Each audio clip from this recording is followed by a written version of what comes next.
East Sweden game. So how many have heard about the Survive Studios before? Alright, quite a lot of you. And it's because my predecessor, she was really good at doing presentations all around the world. Fabiana Vangelius von Heine is her name, and she was the previous CEO of Antler Interactive, which was then called Survive Studios. Survive Studios was founded around 3 years ago by 5 different founders, and it was focused 100% on virtual reality. And now we're focused 100% on augmented reality for mobile. So, since Survive Studios is very tightly connected to VR in the name SVR Vive, it's both VR and Vive, and we're not working with VR and Vive anymore, we figured we needed a more flexible name for the future and decided to go with Antler Interactive, which symbolizes that we're spearheading into new technology. In Swedish it means hjorthorn antlers, so it's the forefront of technology we're working with.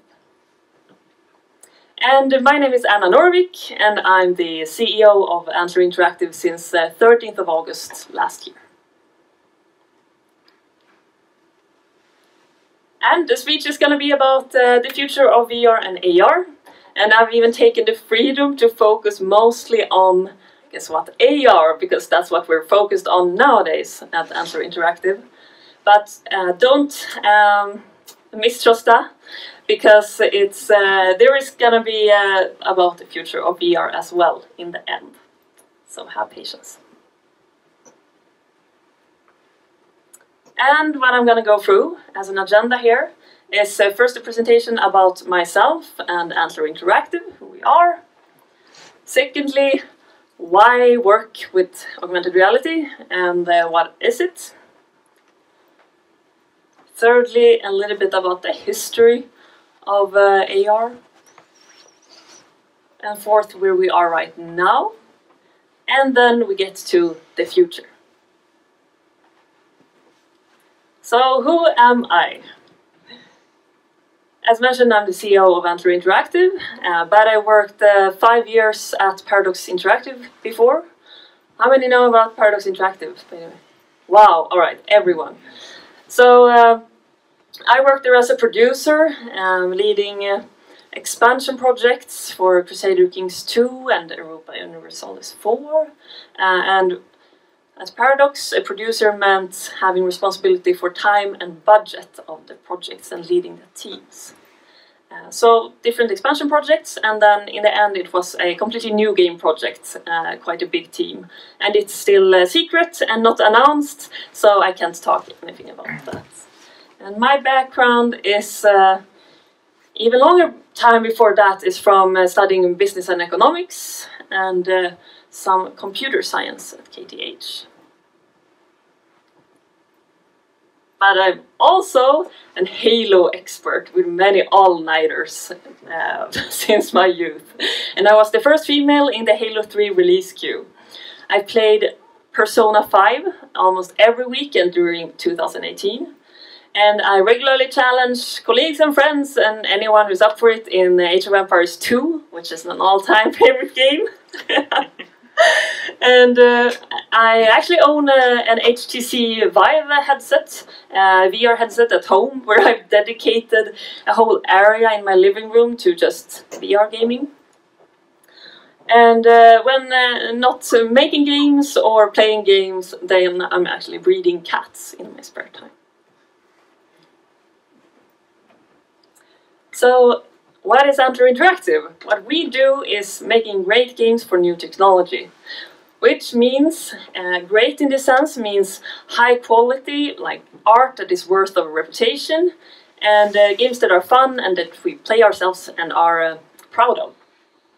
And new tech means that we're working with mobile augmented reality right now.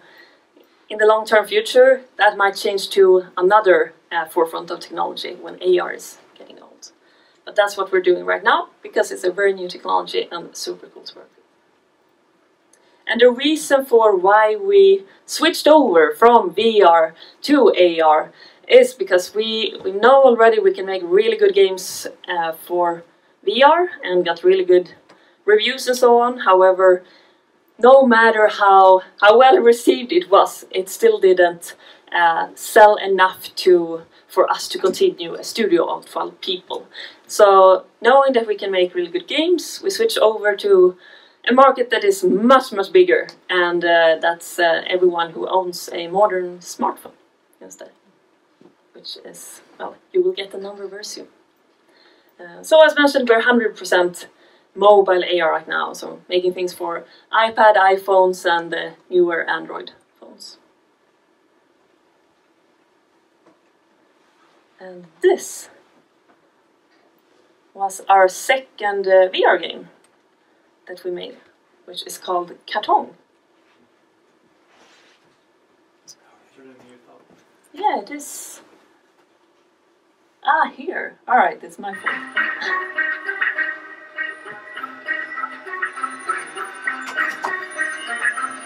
It's lagging a little bit as well.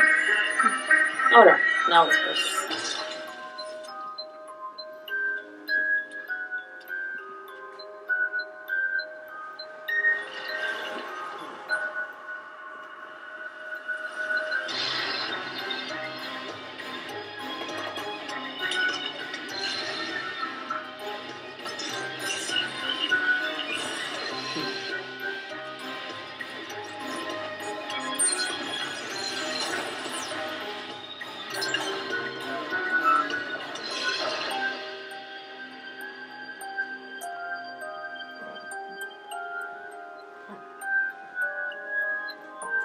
So Kartong was our second VR game, and it was released in early access in the end of 2017, and then released as a full launch during spring, well, 4th of April in 2018. And as you can see, we work a lot on making very special art styles, like art styles that really catches your eye, which our amazing artists managed to do. No, it's not full screen anymore.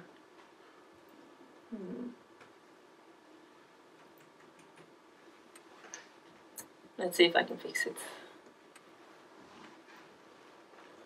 F11. F11. Didn't seem to work. Alright. Strange. Could it be the connection? I think I need to restart just.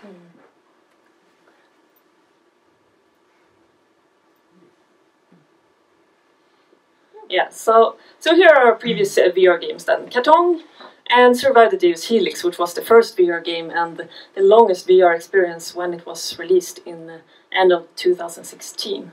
And it's an escape room kind of game, like puzzle adventure, where you have to solve mysteries to get progress in the game. And Kartong is more of a stealth FPS game where you go through mazes in a city built up purely by buildings made by cardboard, and that's why it's called Kartong. And I'm saying that we're 100% AR. It's not exactly true, because we still have one small foot in VR, and that's Troll Saga, which is a kind of research and development project that we're doing financed by grants that we get. And it's a game that develops a method of increasing empathy in the player. So we are working with some researchers that have seen in the first prototype of this game that it activates the empathy centra in the brain. And now we're going to start with the second stage, because we just got the second Vinnova grant for this. And we're going to continue to see how last-longing the effect of empathy is, and gonna implement haptic feedback and different other things. And here is our team. We're a team of 10 to 12 people, depending on how you define it. We have experience from Paradox Interactive, Microsoft, Crytek, and Tobii. And it's a very diverse team. We have Johan, who's the finance guy, Nils, who's the communications guy. David has worked as like the AR/VR expert at Microsoft in London for many years, the really talented art director, and here is the rest of the team. So we have Hampus is an artist, Pontus a programmer, Bria marketing manager, Sam artist, and the technical sound designer Joachim.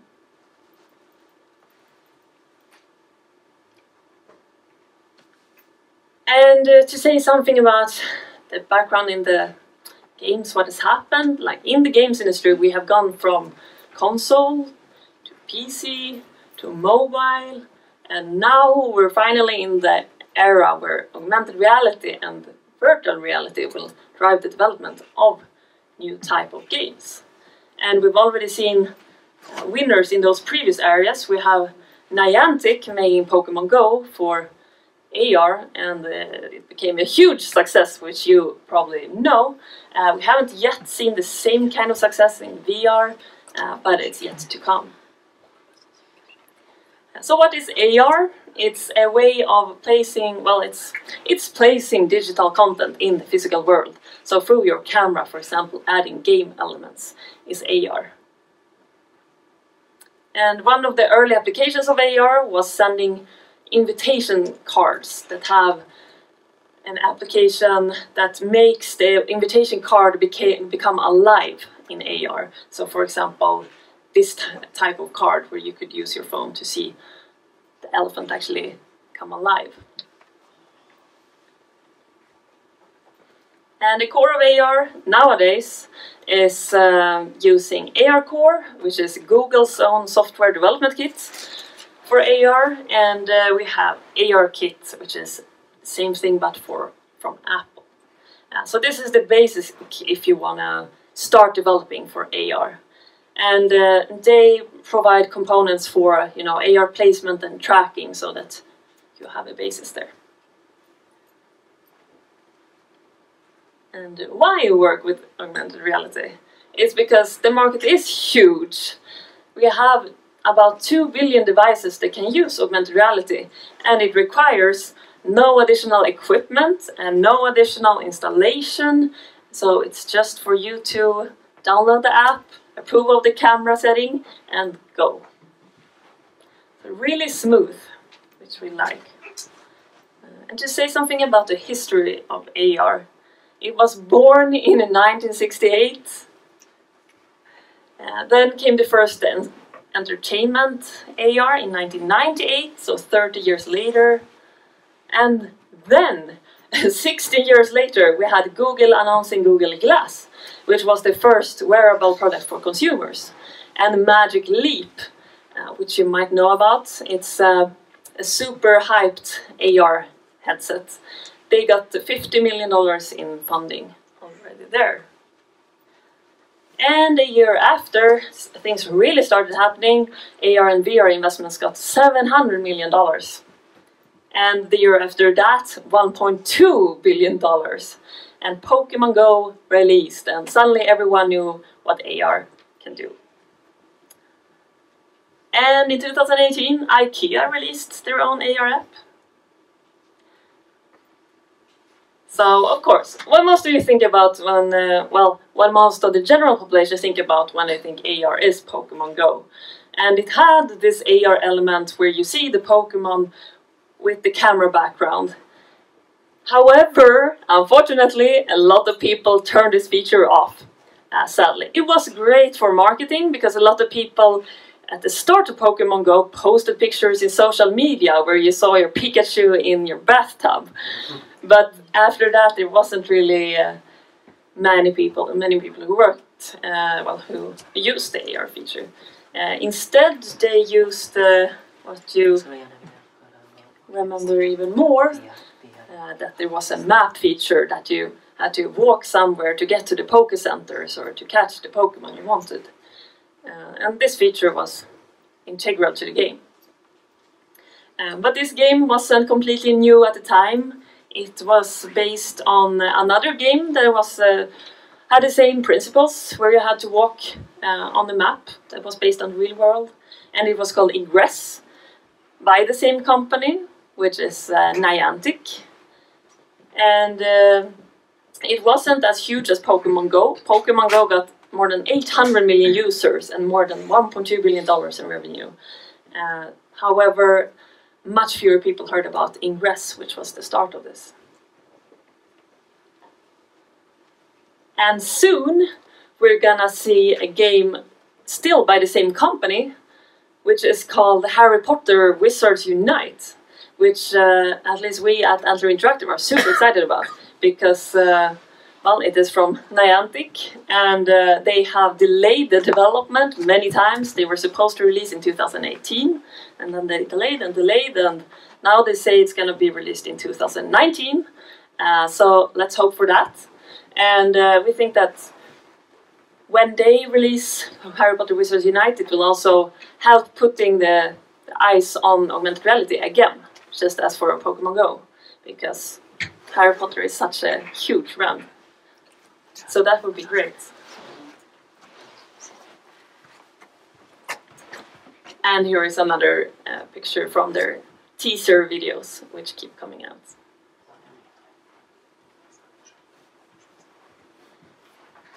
And I want to say something about some other companies that work with augmented reality. We have Resolution Games here in Sweden. They, just as us, they started with VR games, and now they are working tightly with Magic Leap, creating Angry Bird games, and also for mobile AR. We, of course, we have Niantic making Pokemon Go, Ingress, and Harry Potter Wizards Unite.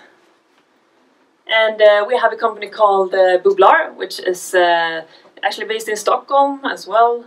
They also do AR games. They started with a boxing game, and then now they're working with the Hello Kitty brand.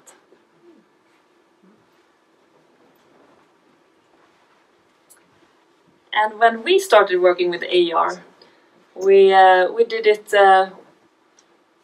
as a work-for-hire project, from which you can see this video, and it was a project where we learned a lot in the transition from VR to AR.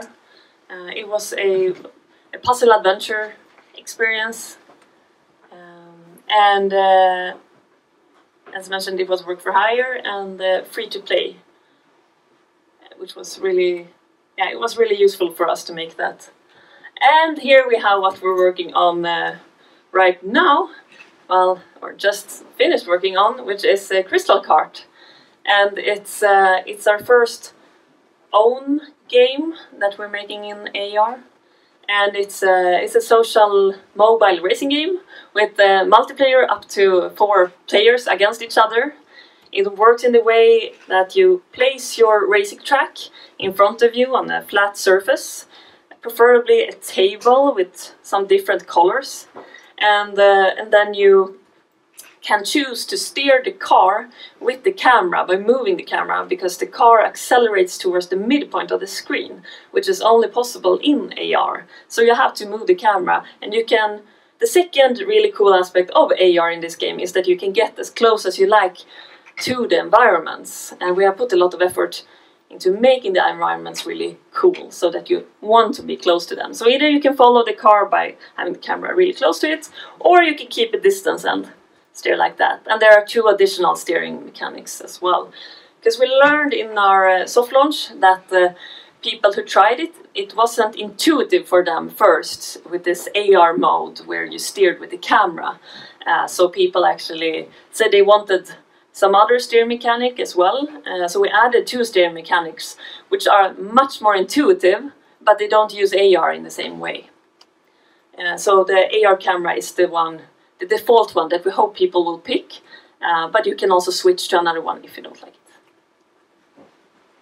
And it's not released yet. It's gonna be released next Wednesday actually, and it would be so fun if you wanted to try it out, maybe after this session. Here is a short video of how it looks like, and it's for both iOS and Android. Does this keep coming up all the time? Wow. Yeah, it took some inspiration from Mario Kart, where you take checkpoints, you know, on the fastest time. You can even take power-ups and plant a bomb for another player, or you can get a speed boost. Yeah, there are more things you can use the power-ups for.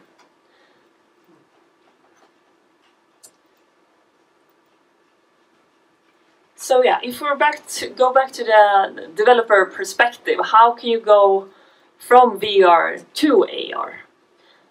Well, it's actually easier than expected, because you can develop with the same engine. We used Unity before, and we have continued with Unity for AR. So a lot of the things are actually the same. You have to think about immersion in the same way. However, immersion for AR is slightly lower, you know, because you're not completely immersed in another world like in VR. So that changes a little bit. And also the integration between AR and the reality that you can see through your camera is quite important to think about. Like, how do you get shadows to fall in the real world from the game objects? It can get complicated. And a few challenges to be solved still in AR is how we use the most of AR, and some learnings are that we should make beautiful environments, or environments that attract the player to come and look at it, because that's one really basic AR aspect that we have right now that we can use. You can make new type of player controls. It doesn't have to be exactly the camera steering I was talking about, but just that the object that you place out will be at the same place opens up a lot of opportunities for how you can actually like move around and how you can interact with the worlds. And it's important to give the player feedback on the AR placement, like how to use AR, because most people have no idea really how to use this new type of AR, which is the AR core and AR kit. It's not as easy as with Pokemon, where you just see the camera background, but here you get the immersion. You can get as close as you like to the worlds, and you have to tell the player that that's possible, but you also have to tell the player, like, no, this flat surface is perfect, but it doesn't have enough different colors, so the camera can't feel like where to place the AR content. So it's important to make sure that the person who uses AR actually uses it in a good way and doesn't place it in a too dark environment or through a glass, because then it will just like go away, the thing that you place there. And for the future, I hope that there will be more AR features for AR core and AR kits. Let's see, now I jump ahead. And better tracking and placement, so that it's sometimes it can lose the tracking while you have placed it there, but it starts moving away because maybe the lighting did change or something like that. Solving that somehow would be really good. And AR recognition of body parts, and there is a really good company, well, really cool company called the Monomotion, and they track like hand gestures and like what's a hand and what's something else like finger or so. And that I think that's gonna happen more and more, like the camera actually recognizing everything it sees in the future, so that we can interact in different ways. And recognizing a human standing somewhere, can that person interact with the game world through my camera? Yeah. Another challenge is how we manage the expectations of an AR game, because it is not the same as a normal game, because in some way you will have to move or think differently or use your phone in a different way to get the whole AR experience. So write an obvious message in the description of your app, so that people before they download can see that it is an AR game, and you can also write tips for how to use the AR there in addition to in the game. What we learned when we got the feedback email from Apple was that we should use something, well, we should use the ARKit key, which is a basic fields that you can use to keep unwanted devices to not be able to install this app. Because we just want AR compatible phones to be able to install the game. Otherwise there will be many people downloading the game and just complain in comments that it didn't work because their camera doesn't, well, their phone doesn't support it. So that's quite important to do from the start, because we learned that when you have uploaded an app and you realize this, then you have to create a new app, and Apple's processes for approving apps is pretty long, up to like 1-2 weeks. So yeah, we had to upload a completely new app in order to fix this. So doing this from the start, it's called something like UI required compatibilities, and then you can super easily fix it with one click. You just have to do it from the start. And then putting the AR in the name of the game is a really simple thing, but good to just make sure that like everyone who downloads has seen the AR in this. And for the future, hopefully people will know what AR is and how it can be used with, you know, the distance and the proximity to the objects that are placed out in the digital world. So it might become a redundant problem, hopefully. So as long as it says augmented reality, people will notice. But until then, we have to keep reminding the players of how to use AR and how to place the AR stuff. Another challenge is how we reach people interested in playing AR games, you know, marketing. And what you can use is targeted ads. So for ads on Facebook and Twitter, for example, you can specify that you only want this ad to show for people who own a certain kind of phone. So that it's only people who own AR compatible phones who see those ads. And this makes, of course, the marketing much more efficient in the cost. There are some AR and AR gamer influencers now, but they are pretty few. Still, that makes it slightly easier to approach them, also because, not because of that, but because there are few AR game makers so far. So those are not super busy yet, so you can still form close relationships with them. And if you can, I highly recommend to get a personal contact at Google and Apple preferably. If you know someone who works at King or another big mobile game company, they surely have contacts with them. So it would be good to ask for an introduction to someone at Google or Apple, because Google and Apple's features or promotions can increase visibility so much that it means a lot for all mobile games. And the mobile game competition is hard. You are sticking out since you are AR, but still it can easily get mixed up with all other mobile games in the stores. And for the future, there will be more influencers in the AR and VR space, and there will be more competition to reach them, but you can even more specifically target than certain audience of, like, for example, racing players in AR.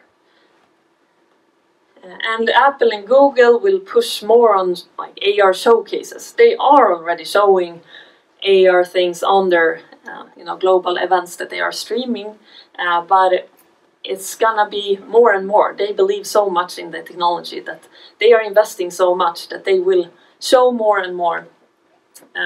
And becoming one of those examples would of course be the dream for any AR developer.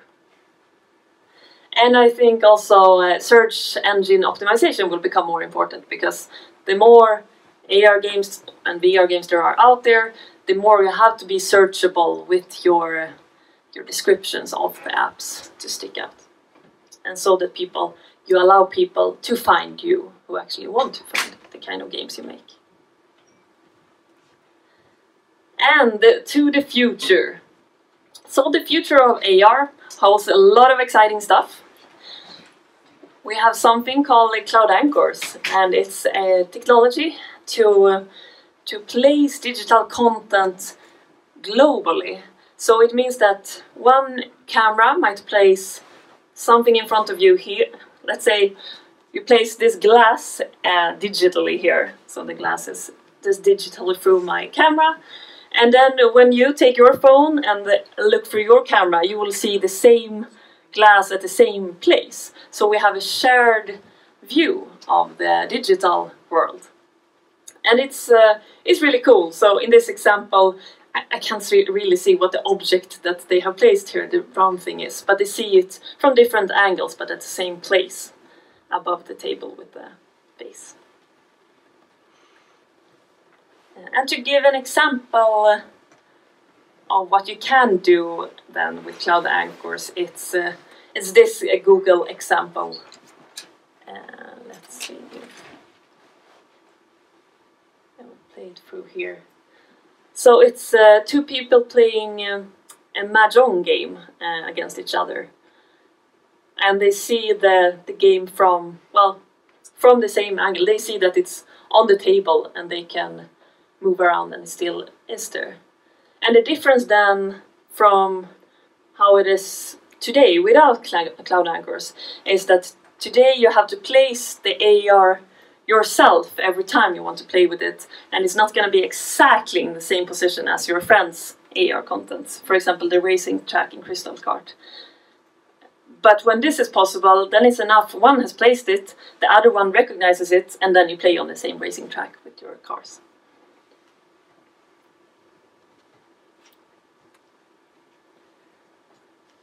And here are some people who have decorated a park with their drawings, and they can have the same shared view of all the drawings or flowers that they have made.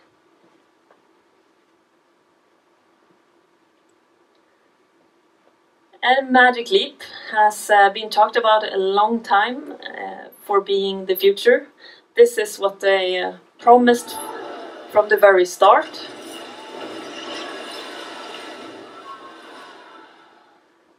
A school class cheering on a whale that jumps in the middle of the classroom, and it looks super cool. However, it's not looking that cool just yet in the implementation that we have seen that journalists have tested so far. So this is how an actual Magic Leap demo looked in 2018.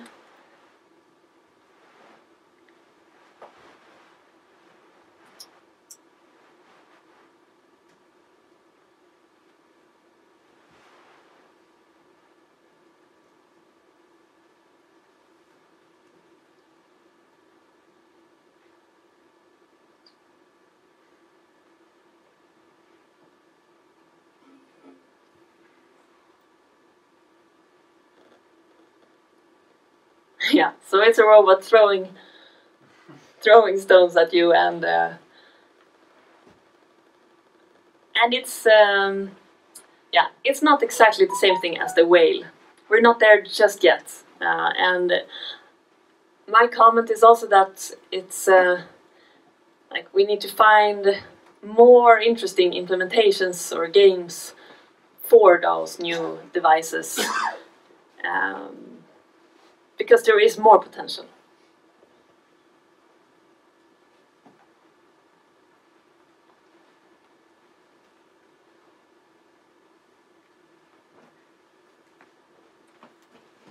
And in 2019, Magic Leap has this Angry Birds game that Resolution Games then have done. And they are, I think they still are the most heavily invested company, like the company in the VR AR that has gotten the most investment of all, and so many big companies have invested in them, so people have a lot of hope there. But there was some disappointment last year when journalists tried. However, they have done a really smart thing, because they know that content is super important when you make a hardware headset. So they had some kind of competition where they wanted to grant developers money for making games to the Magic Leap. So what they did was then they were saying that they could grant up to, I think it was $500,000 to developers that could give them a convincing pitch. So they had a form where you could fill in like everything about your pitch, and apparently they got more than 5,000 submissions from game developers wanting to make games for Magic Leap.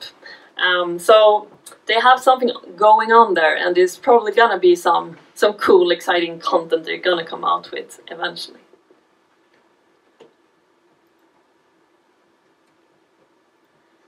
And then we have the HoloLens, which released a new headset just the other day, HoloLens 2. And Microsoft too is behind it. They are more focused on professional applications, as you will see in this video, than games.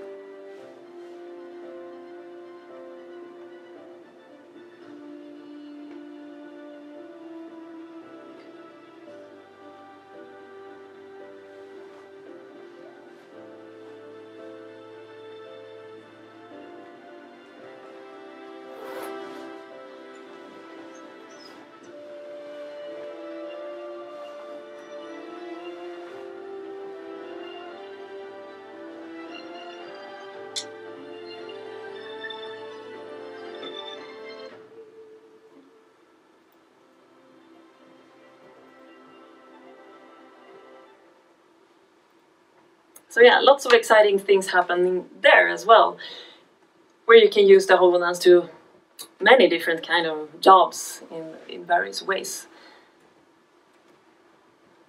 I think that also navigation is going to be heavily influenced by AR. So apps that describe how you can walk to reach, for example, the clothes you need in a fashion store. Or when you go into ICA and you have a shopping list, maybe there will be a guiding app that shows you exactly the right way to the food you need. It's also gonna be huge in service and maintenance applications, because as you can see here, the AR camera could point out, for example, components that are malfunctioning, and then you have to switch out, and the production of a new component might just be a click away, and then it ends up in the room next to there, and you just go get it, and then it points out how you put it back.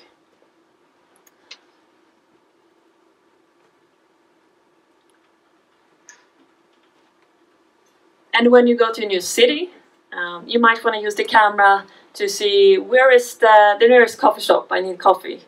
Or like see what there is to do, like, oh, there is a bar up top there, or you want to go to see a museum, yeah, it's super close. So it will put labels of things in the physical world, which makes our lives easier.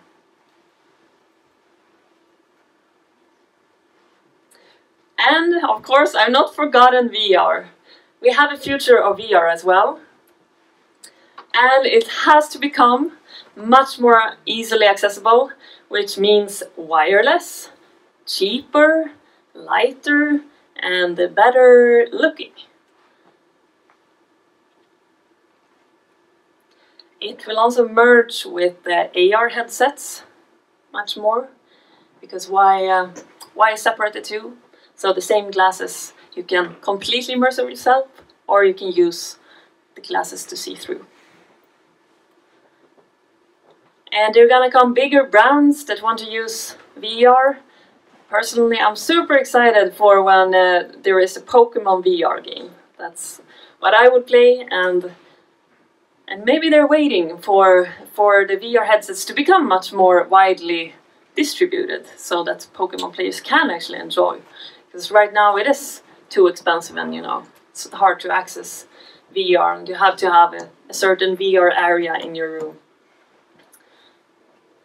So they're gonna come bigger brands, and at that point it's gonna be easier to become even mainstream for VR. But it has to become cheaper. And this is a picture I found where a guy looks really comfortable in a VR headset.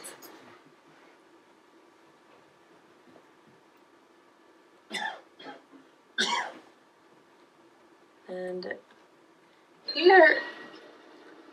here is from something called the VREX, which was a place where the Antler Interactive team went, and we played 2 different games in this VR hall, and it was a zombie game, zombie apocalypse game, and more like an Indiana Jones game where you had to solve puzzles together to get to the next steps.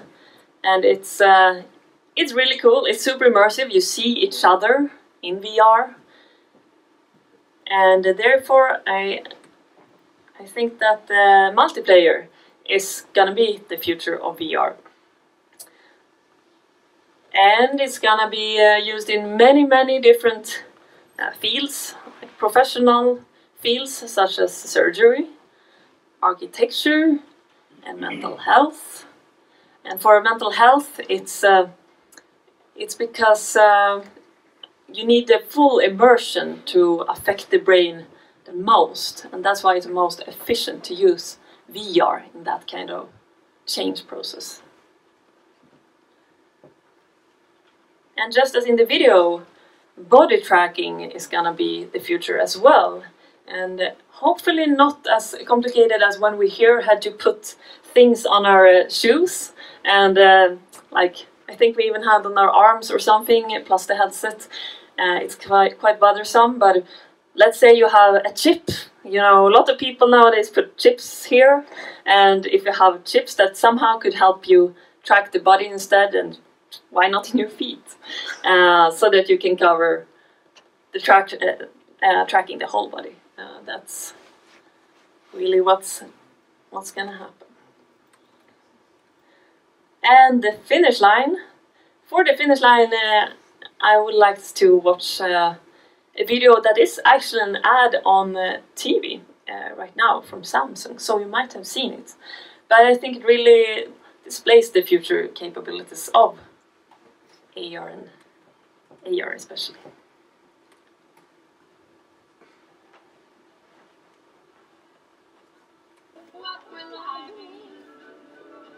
Will I be pretty? Will I be rich? Here's what she said to me. It's a lot, whatever will be, will be. The future's not ours to see. Please say what will be, will be.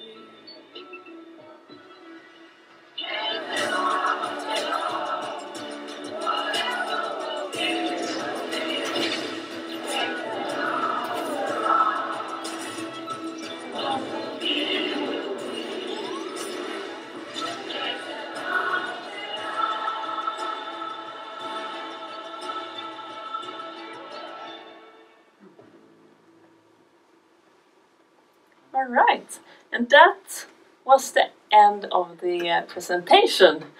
And so thank you very much for inviting me here.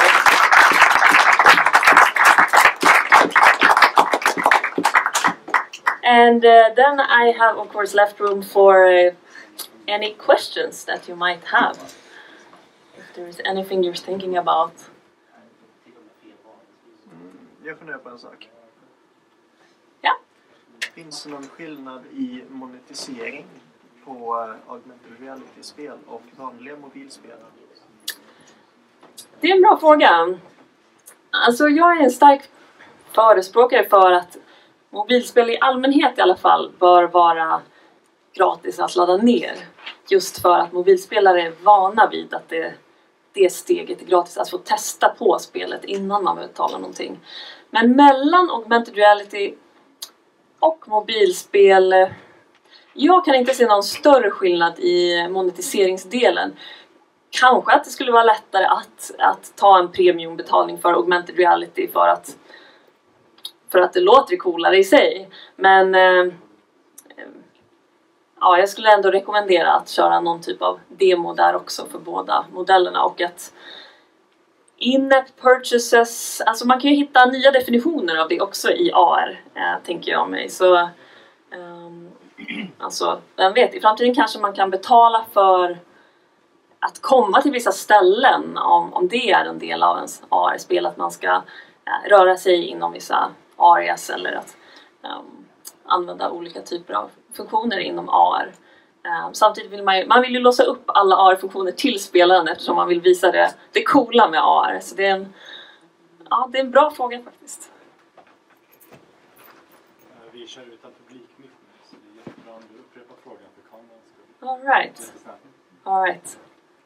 Ska jag upprepa efterhand frågan som ställdes nu? Nej, jag tror det. All right. I will do.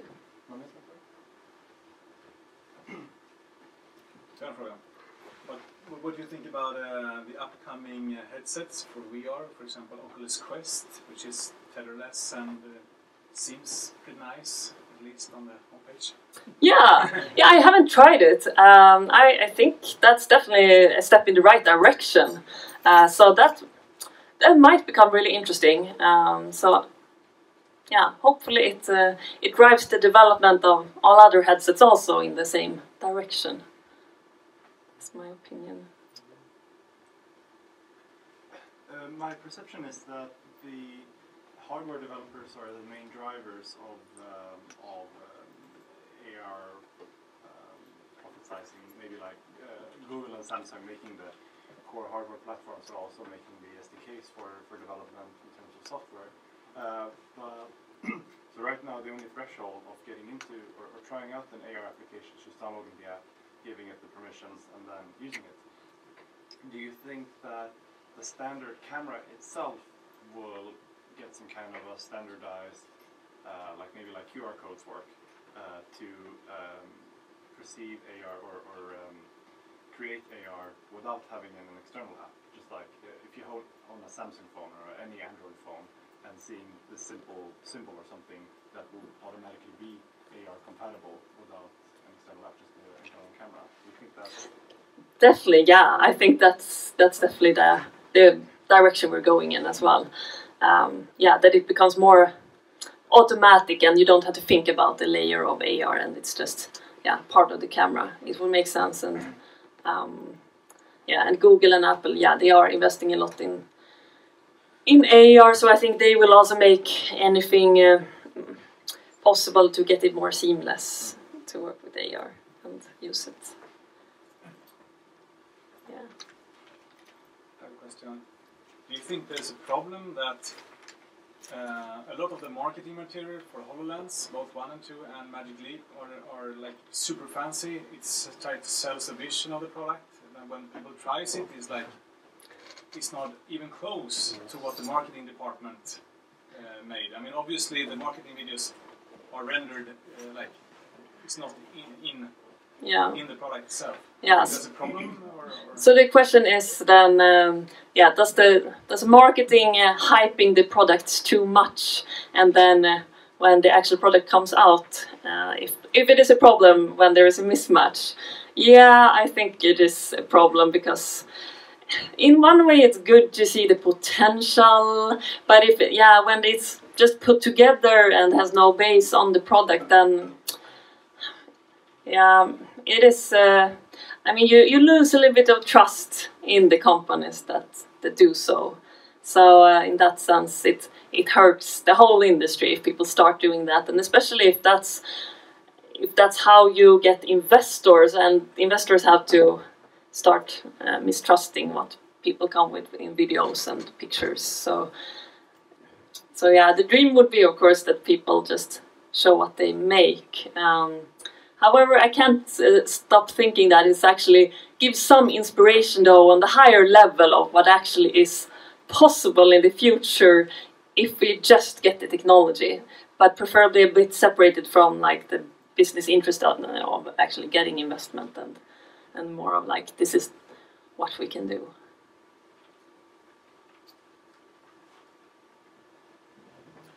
Vad tror du om AR i utbildning? Ja, men helt klart. Det tror jag väldigt mycket på. Utbildning, jag tror att många är medvetna om att utbildningen kan förbättras. Jag har väldigt mycket diskussion kring att just nu så lär vi ut till alla elever på exakt samma sätt. Men det skulle kunna anpassas så mycket mer till varje elev. Och frågan är hur man gör det. Och jag lutar åt att det snarare är än VR ändå. För jag tror inte att man kommer vilja stänga in sig helt som elev i klassrum. Jag tror ändå man kommer vilja ha det här perspektivet att kunna se andra liksom, men att det ska vara lätt att lägga på ett lager av utbildning som hjälper till. Och ja, där kan man ju göra hur mycket som helst. Ja, men det här videon på valen i Magic Leap showcaset eller vad man ska kalla det. Alltså det är ju, jag tycker man blir inspirerad av att se den bara för att tänka sig att så här skulle istället kunna visa typ dinosaurier eller så här, tala om olika typer av dinosaurier, vilket eleverna skulle tycka var jättecoolt som rör sig. Eller ja, matte kanske blir svårare att lära ut på just den typen av sätt. Men just att få elever så här, intresserade och att man lär sig på ett mer interaktivt sätt tror jag supermycket på.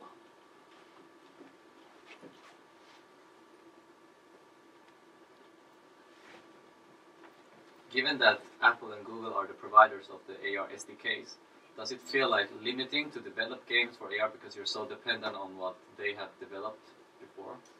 Yeah, so the question is then, is Apple and Google's SDKs still limiting us as developers since they are the one owning us, making the base for us? And yeah, a little bit limiting in one way, but we could also add things. I think we're mostly thankful that they exist at all, and so that we don't have to build up everything from scratch for each developer. But I mean, I wish the development would go even faster for them releasing new features to ARKit and ARCore. It's still happening at some pace, and we're still getting things. And it takes some time for us to learn as well how to use them and how to make the player use them as well. So I think it's not too restrictive, but it's a factor. Yeah. I have a question. What do you think about the use of this in the industry? I mean, game industry is also an industry, but I mean industry like I don't know, like heavy machines and steel and those types of like industries. Do you see an interest, or do you see it mostly for the game industry? Yeah, so the question is how we can use AR in industry, or if there is an interest in that. And yeah, from what I've heard, there seems to be an interest there, and I think, I mean, the service and maintenance component where you can use a lot of AR is definitely relevant for that type of industry. And I mean, if screens on, well, the windows of machines, for example, become AR compatible, and you can see everything through there, and like pointing out where you should demolish something, or where you need to like put the tools that you're working with, I think that would help a lot the workers. So yeah. Are there any big companies today that are like trying to invest in this, or is there anything going on? I mean, not right now. Not any companies that I could name, at least. I've just heard of that there is interest. I actually don't know that Saga is looking into AR for their maintenance of aircraft. Right. Especially that they want their people, words, English hard, to be able to bring their manuals when they like crawl into the aircraft, so they can move along, do their work, and not have to like check out and read and then go back in. Yeah, I will repeat for the recording that Saab is actually working on it to help when you use the manuals and so on, getting into the aircraft. So. we also have external reality here in Linköping. Yeah, we are working with it kind of remote handling of complex machinery and repairment and stuff like that. It's pretty cool. That's very interesting for me because I work in that kind of industry. That's why I'm asking. Cool. I've never, didn't think of this idea, but now that you mentioned it, I think there is some very big potential. It's just to sell that idea to the people that can, like... Yeah, because those companies are often pretty large, and then it takes a long time to get into the process. Exactly. And you know the people that are sitting on a bag of coin or whatever in the chest. It's like old school like thinking, and it would take a lot of convincing. You have to have something to show and really show that this is good. You can generate like you can bring benefit by doing this, but it's really interesting. Yeah, I think as soon as one of those big companies has tried it and shows that efficiency goes up, then everyone else is going to see the numbers and have to apply that same technology. Just jump on the bandwagon. Exactly. Yes. There should be one first that is driving that bandwagon. So exactly, it has to be one first. Yeah, and that might take some time. I would like really to talk about another field. I mean, the medical field, and I was really interested actually about the game Saga. I mean, I was just like wondering. I mean, such AR games that can help really, you can say some people with mental problems. I mean, for example, aggressive behavior. For example, I mean. Saga is dealing with how we can increase, you can say, the empathy with such people or with the players. I mean, how does the progress in such game seem nowadays? And do you think there gonna be such more development in this field? I mean, using AR in such field. Yeah. So the question is then. What development are we seeing and will see in the medical part for AR and with the empathy increasing? This is like in general and also specifically about the Troll Saga. All right, yeah. All right, cool. So to start with the Troll Saga, the project to increase empathy while playing a game, we have made a first super small prototype or test just to see if it could increase empathy at all, and then it was showed that yes, it did activate the empathy center, and now we just got a second grant, and we haven't yet started on that second phase of Troll Saga, but in that part we're gonna partly implement like artificial eye contact to see if the girl, I can actually say what the game is all about. It's that you're leading a small girl through a forest, and you're taking her through obstacles, which then are supposed to increase the empathy of the player. And what we want to see is if her looking back at you in VR, if that will also increase empathy. And we also want to measure then how long-term effect the activation of the empathy centra is, basically I think we're also gonna include the kind of shaking feedback as well. So that's where we are, and we want to release the game as well at some point, but then we need a much larger grant to like complete the game. So until then we're mostly focusing on developing a method, and with the method we hope to bring that method to other game developers as well as soon as we have proved it. But since we don't see our own, that we can't earn money from it as where it is right now, we're just waiting for the actual grants and see if like EU wants to support this project so that we can complete it in the end.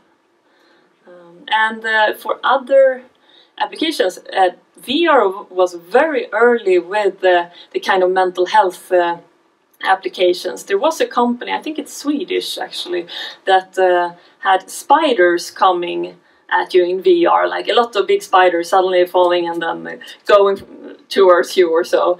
And that was to tackle this what is called in English, spider phobia.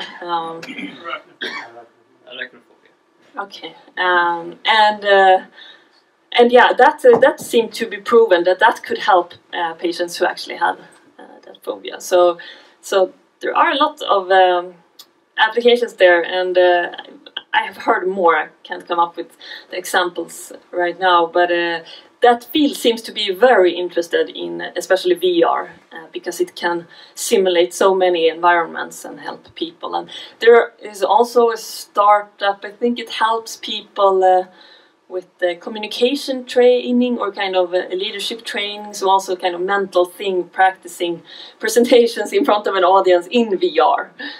So it can help you mentally in a lot of ways, and it seems very promising, the research on that. Great. Yes? You said you were looking into like emerging technologies and stuff like in the frontier. There's a thing called blockchain, right? Yes. Have you looked into that as well? I'm so happy you asked. Yes, we do. I'm gonna turn off my phone just because I hear it calls. Yes, we are actually working with blockchain already, and that's why I'm so happy you asked. For Crystal Cart, the game that we're gonna release next Wednesday, there is the possibility of buying blockchain vehicles, not through the actual game, the app, but through a third-party website. So you can kind of invest in blockchain vehicles there, because the blockchain technology then means that you get the unique ownership to a certain game asset. And that means you can sell it to other people. We're inspired and even collaborating with CryptoKitties, which you might know about. It's the biggest and actually the first blockchain game where you sell and trade digital cats, and that's what you do. Well, you can breed the cats as well, and they have been sold for more than $170,000 between people. So it's quite fascinating.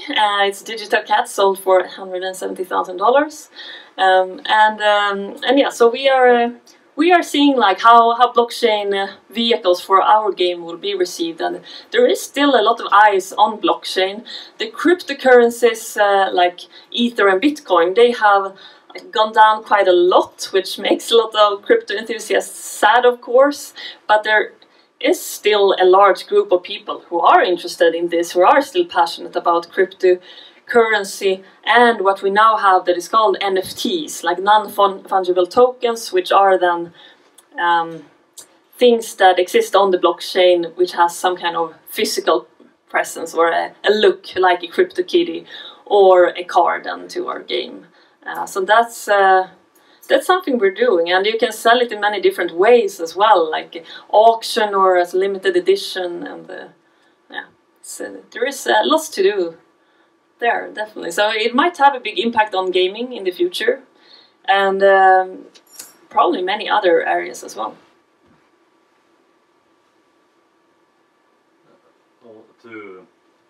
För att fortsätta på den, would you have to acquire Bitcoin and buy with that, or Ether, or could you buy directly with fiat? Yeah, so the question is, would you have to acquire Ether, or can you buy with the fiat money instead? Those kind of blockchain assets. And you actually have to have the cryptocurrencies to buy those specifically. In our game, Crystal Cart, the average user who just goes into the app directly doesn't see anything about blockchain or so. We have just added this second layer of blockchain for anyone who is coming from the crypto side, who can actually buy a crypto vehicle. And for CryptoKitties it's the same. You have to have Ether to actually buy them, but you can buy Ether for normal money as usual. How hard was it to integrate this into the game? I assume that it's Unity based. Did you make the integration, or did you just get some already existing? Yeah, so how hard was it to make the integration into the game?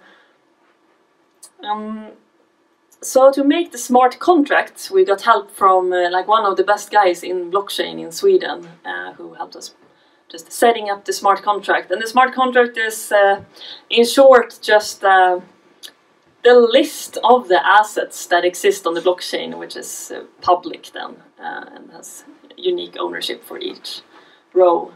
And so we got some help. It was not huge work, but it was not like minimal as well. And then the integration into the game through Unity was, I think, a few days' work for one programmer. So it was not huge either. So yeah, it's gonna be super interesting to see how interesting that is for the crypto community. Because there are super interesting things. We started adding the blockchain assets in without having revealed the game in anywhere particular. Like, we haven't released the game even. And just when we started adding the blockchain vehicles, one was sold immediately. We don't know who bought it. And apparently the blockchain experts we work with told us that there are people who are tracking all the blockchain's assets coming out like every second, and some just buy things directly.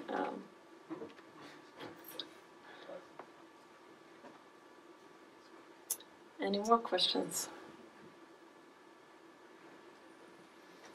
Maybe it's time to wrap this up and go and get some food. Yes! So right now, Milton is preparing for pizza in the kitchen. Don't take too many, maximum one kind of slice. Maybe two for you, two questions. Yes. And big hand for Anna. Thank you very much. Thank you.